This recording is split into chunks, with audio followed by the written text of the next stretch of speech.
सागर एक पानी पूरी का ठेला लगाता था। सागर की एक 4 साल की बच्ची थी और उसकी पत्नी दोबारा गर्भवती थी।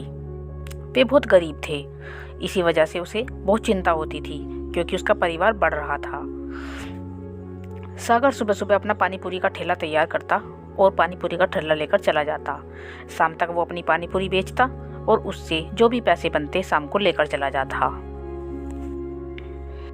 सागर भाई पानी पूरी तो खिलाओ, आटे वाली या सूजी वाली। अरे सागर भाई दोनों तरह की खिला दो, मेरा तो मजा आ जाएगा। वैसे भी तुम्हारी पानी पूरी खाकर मेरा मन ही कहाँ भरता है।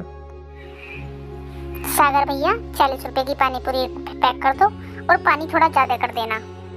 अभी कर देता हूँ। इसी तरह से सागर की पानी पूरी की ठेली बहुत अच्छे से चल रही थी, लेकिन सागर की पानी पूरी की ठेली कुछ ही दिन अच्छे से चलती है। उसके बाद सागर देखता है कि धीरे धीरे उसकी पानी पूरी का ठेले पर भीड़ आनी बंद हो जाती है, मतलब कम हो जाती है, क्योंकि बारिश का मौसम चल रहा था। रोज रोज बारिश हो जाती थी तो ग्राहक बहुत कम हो गए थे, जिसका असर उसकी रोजी रोटी पर भी पड़ रहा था। ये लो जी, खाना खा लो। क्या बात है गायत्री, तुम उदास दिख रही हो। और हमारी छोटी बच्ची कहाँ है, कहाँ चली गई वो? जी वो तो पड़ोस के बच्चों के साथ खेलने गई हैं और मैं उदास इसीलिए दिख रही हूँ क्योंकि मकान मालिक आया था और बोल रहा था कि तुमने किराया नहीं दिया, इस बार 15 दिन ऊपर चढ़ गए हैं और अगर तुमने किराया नहीं दिया तो तुम्हें ये घर छोड़ना पड़ेगा। अरे गायत्री तुम चिंता मत करो, नहीं तो हमारी होने वाली बच्ची पर भी असर पड़ेगा। मैं मकान मालिक से खुद बात कर लूंगा, उससे बोलूंगा कि थोड़े दिन की मोहलत और दे दे। उसने गायत्री को तो समझा दिया, लेकिन खुद बहुत परेशान था क्योंकि जब वो शाम के टाइम वापस लौट रहा था उसने लोगों को बात करते हुए सुना था कि बहुत तेज आंधी और तूफान आने वाला। अरे सागर भाई, तुमने सुना है मौसम विभाग वालों ने क्या कहा? मौसम विभाग वाले बोल रहे हैं कि 4 दिन तक लगातार बारिश होने वाली है और आंधी तूफान बहुत तेज बारिश होने वाली है। मैं तो बहुत परेशान हूँ। अरे हाँ, मैंने भी यही सुना है यार। लगता है अब 2-4 दिन घर के अंदर ही रहना पड़ेगा। घर के बाहर गए तो तेज बारिश हो गई तो हम कहीं डूब गए, तो रास्ते में हम कहीं फंस गए, तो मैं तो अब घर ही रहने वाला हूँ। जल्दी घर चलो भाई। सागर को यही सोच सोच कर नींद नहीं आई, वो बहुत परेशान था। फिर उसने सोचा कि मकान मालिक से एक बार बात की जाए कि थोड़ी मोहलत और दे देगा। फिर वो मकान मालिक के पास जाने लगा। सरकार, मैं आपको अगले महीने तक आपका किराया दे दूंगा। अब की बार बारिश का मौसम है तो मेरे पास कुछ भी काम नहीं है। देख सागर, मैंने तुझे किराए पे कमरा देने से पहले ही बोला था कि मुझे किराया टाइम से चाहिए, लेकिन तू हर बार ही ऐसे करता है। हर बार ही तू ऐसे ही करता है, एक बार की बात थोड़ी ना है तेरी। मुझे तो 2 दिन के अंदर किराया चाहिए, वरना मैं मकान खाली कर दूंगा। सागर वापस घर लौट जाता है और बहुत परेशान होता है। उसे कुछ समझ नहीं आता, इसीलिए वह अगले दिन अपना ठेला लेकर चल देता है। पड़ोस वाली भाभी बोल रही थी कि 2 दिन तक बहुत तेज बारिश होने वाली है, अब 2-3 दिन काम पर ना जाए तो ज्यादा अच्छा है।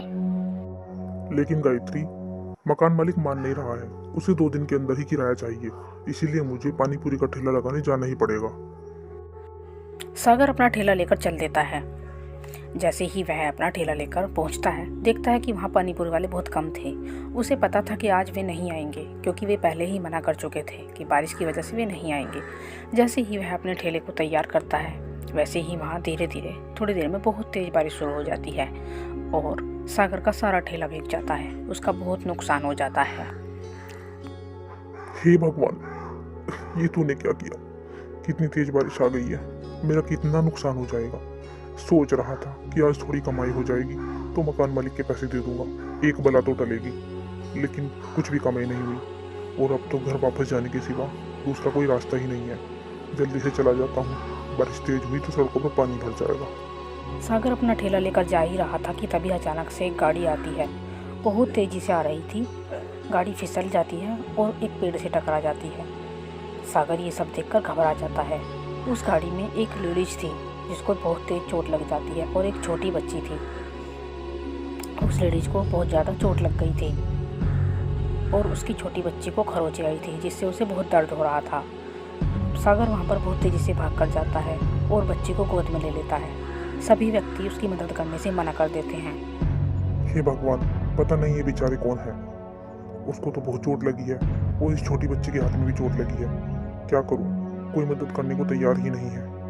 हे भाई, हे भाई, कोई मेरी मदद करो। क्या करूं, कोई सुन ही नहीं रहा है। अगर मैं इनको ऐसे छोड़कर जाऊंगा तो मेरा दिल बिल्कुल भी गवाही नहीं देगा। ये तो गलत होगा। अब सागर की कुछ भी समझ नहीं आ रहा था। उस लेडीज को बहुत खून बह रहा था और बहुत गंभीर हालत होती जा रही थी। फिर उसने अपने ठेले को खाली किया और उसमें किसी तरह से उस लेडीज को लौटाया और उसकी बच्ची को भी उस ठेले में ही बैठा लिया और जल्दी से लेकर वो उसे हॉस्पिटल में जाने लगा।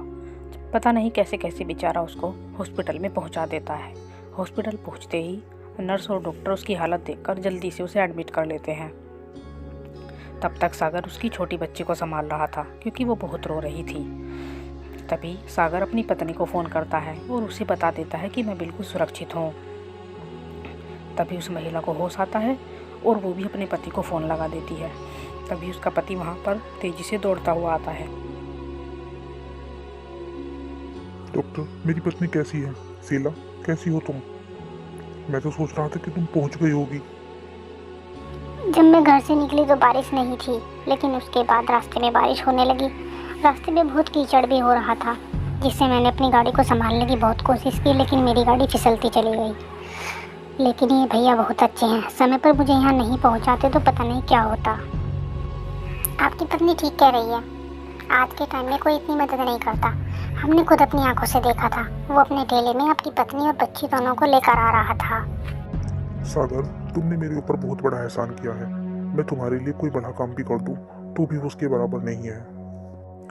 ऐसी कोई बात नहीं है। अगर ऐसे टाइम पे कोई मदद ना करे तो वो इंसान ही क्या है। उसको पता चलता है कि सागर एक पानी पूरी का ठेला लगाता है और अकेले ही अपने पूरे परिवार को देख रहा है और बहुत गरीब है।